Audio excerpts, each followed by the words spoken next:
Plants, though rooted in place and seemingly silent, have a remarkable ability to communicate with each other and their environment in ways we're only beginning to understand.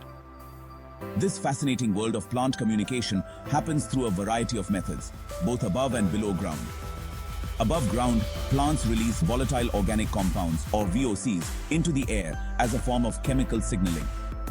For example, when a plant is attacked by herbivores, it can emit distress signals that alert neighboring plants, prompting them to produce defensive chemicals in preparation for a potential attack.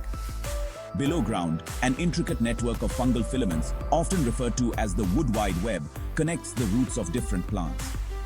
Through this network, plants can share nutrients, warn each other of dangers like drought or pests, and even support weaker plants by transferring resources.